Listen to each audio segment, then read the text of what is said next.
नमस्कार। आज हम मिलकर ये समझने की कोशिश करेंगे कि भारत का जो मॉडर्न पुलिस सिस्टम है, आखिर उसकी कहानी शुरू कहाँ से हुई। थाना, दारोगा, एसपी, ये शब्द हम सब रोज सुनते हैं, है ना? कभी फिल्मों में, कभी खबरों में और कभी-कभी तो असल जिंदगी में भी। पर क्या कभी ये ख्याल आया है कि ये पूरा सिस्टम, ये जो पूरी व्यवस्था है, ये आई कहाँ से? इसकी जड़ें आखिर कहाँ हैं? इस सवाल का जवाब जानने के लिए हमें चलना होगा थोड़ा पीछे, टाइम में ट्रैवल करके ब्रिटिश इंडिया के दौर में। जी हाँ, हमारी आज की पुलिस की कहानी वहीं से शुरू होती है, जब अंग्रेज भारत में अपनी पकड़ बना रहे थे। तो चलिए सबसे पहले बात करते हैं उस दौर की, जब एक ऑर्गेनाइज्ड पुलिस फोर्स का कोई नामो निशान तक नहीं था।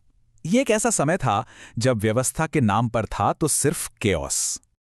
देखिए, अंग्रेजों के आने से पहले और उनके शुरुआती दौर में भी, चाहे मुगलों का राज रहा हो या छोटे छोटे रजवाड़ों का, कोई प्रॉपर ऑर्गेनाइज्ड पुलिस सिस्टम था ही नहीं।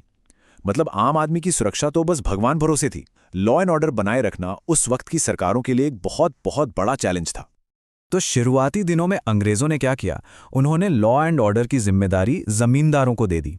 अब जरा सोचकर देखिए, ये तो कुछ ऐसा हुआ जैसे किसी ऑफिस के अकाउंटेंट से कहा जाए कि भाई आज से कंपनी के सिक्योरिटी हेड भी तुम ही हो। नतीजा क्या होना था? जमींदार, जिनका असली काम था लगान वसूलना, वो पुलिसिंग के काम को सीरियसली लेते ही नहीं थे। और इससे भी बुरा पता है क्या था? कई बार तो वो डाकुओं और लुटेरों से ही हाथ मिला लेते थे और लूट के माल में अपना हिस्सा भी लेते थे। जाहिर सी बात है, जब रक्षक ही भक्षक बन जाए तो कानून का राज तो खत्म होना ही था। तो इस बढ़ते केओस और गड़बड़ी को देखकर सीन में एंट्री होती है एक शख्स की। नाम था लॉर्ड कॉर्नवालिस। और यही वो इंसान थे जिन्होंने इंडिया में पुलिस सिस्टम का पहला बड़ा और सिस्टमैटिक रिफॉर्म किया। और वो ऐतिहासिक साल था 1791। इसे इंडियन पुलिसिंग का टर्निंग पॉइंट कहा जा सकता है। जी हां, इसी साल पहली बार एक प्रॉपर पुलिस फोर्स को ऑर्गेनाइज करने की नींव रखी गई। अब इसमें सबसे दिलचस्प बात पता है क्या है? वो ये कि कॉर्नवालिस ने जो स्ट्रक्चर बनाया, उसकी छाप आज 200 साल बाद भी एकदम साफ दिखती है। देखिए उन्होंने किया क्या। सबसे पहले डिस्ट्रिक्ट्स को करीब 400 स्क्वायर मील के एरिया में बांटा गया। फिर हर एरिया में एक थाना यानी पुलिस स्टेशन बनाया गया। हर थाने का इंचार्ज एक दारोगा को बनाया गया और पूरे डिस्ट्रिक्ट की पुलिस का हेड बना एक सुपरिंटेंडेंट ऑफ पुलिस यानी एसपी। थाना, दारोगा, एसपी, कुछ जाने पहचाने से शब्द लगे ना? बिल्कुल, ये वही सिस्टम है जिसकी शुरुआत कॉर्नवालिस ने की थी।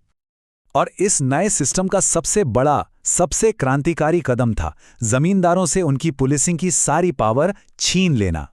इस एक फैसले ने पुलिसिंग को जमींदारों के पार्ट टाइम काम से निकालकर एक फुल टाइम प्रोफेशनल जॉब बना दिया। ये बिल्कुल वैसा ही था जैसे किसी मोहल्ले की सेफ्टी की जिम्मेदारी वहां के कुछ लोगों से लेकर ट्रेन सिक्योरिटी गार्ड्स की एक टीम को दे दी जाए। तो कॉर्नवालिस ने एक मजबूत नींव तो रख दी थी, लेकिन इस इमारत पे छत डालना अभी बाकी था।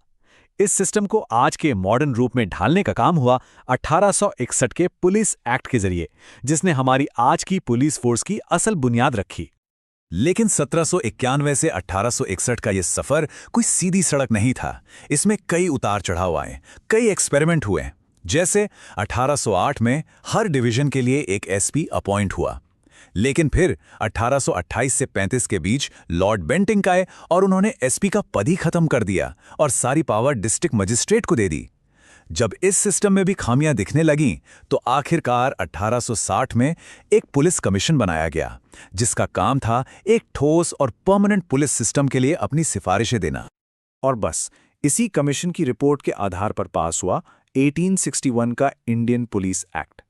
इस एक्ट ने एक बहुत ही क्लियर कट हायरार्की बनाई, एक ऐसा स्ट्रक्चर जो आज भी हमारे पुलिस सिस्टम का कोर है। इसमें सबसे ऊपर पूरे प्रोविंस के लिए एक इंस्पेक्टर जनरल यानी आईजी, उनके नीचे कुछ डिस्ट्रिक्ट्स को मिलाकर बने रेंज के लिए एक डिप्टी इंस्पेक्टर जनरल यानी डीआईजी, और फिर हर डिस्ट्रिक्ट के लिए सुपरिंटेंडेंट यानी एसपी का पद। लेकिन इस कहानी का एक दूसरा पहलू भी है जिसे जानना बहुत जरूरी है। जैसा कि सोर्स मटेरियल में बताया गया है, इस नई और ऑर्गेनाइज्ड पुलिस फोर्स का ब्रिटिश सरकार ने अपनी हुकूमत बचाने के लिए जमकर गलत इस्तेमाल भी किया। खास तौर पर भारत के नेशनल मूवमेंट को, आजादी के लिए लड़ रहे लोगों को दबाने के लिए इस फोर्स को एक हथियार की तरह यूज किया गया। तो चलिए अब तक की पूरी कहानी को कुछ मेन पॉइंट्स में फटाफट से रिवाइज कर लेते हैं, ताकि सब कुछ दिमाग में एकदम क्लियर हो जाए। इंडियन पुलिस के जन्म की इस कहानी को 3 फेज में बांटा जा सकता है। पहला फेज था केओस का, जब लॉ एंड ऑर्डर की जिम्मेदारी जमींदारों के पास थी और वो बुरी तरह फेल हुए। दूसरा फेज था स्ट्रक्चर का, जब 1791 में लॉर्ड कॉर्नवालिस ने थाना, दारोगा और एसपी का बेसिक सिस्टम बनाया जिसे हम आज भी जानते हैं। और तीसरा और आखिरी फेज था फाउंडेशन का, जब 1861 के पुलिस एक्ट ने आईजी, डीआईजी और एसपी की वो पक्की हायरार्की बना दी जो थोड़े बहुत बदलावों के साथ आज तक चली आ रही है। तो अगली बार जब भी किसी थाने या एसपी ऑफिस के पास से गुजरना हो तो ये सोचना दिलचस्प होगा कि इस सिस्टम की जड़ें कितनी गहरी और कितनी ऐतिहासिक हैं। और ये कहानी एक ज़रूरी सवाल भी पीछे छोड़ जाती है। अंग्रेज़ों ने ये सिस्टम अपनी कॉलोनियल ज़रूरतों के लिए बनाया था, मतलब भारत पर राज करने के लिए। सोचने वाली बात यह है कि क्या उस दौर की कोई विरासत, कोई सोच आज़ादी के इतने सालों बाद भी हमारी पुलिस फोर्स में कहीं बाकी है? ये एक ऐसा सवाल है जिस पर विचार किया जाना चाहिए।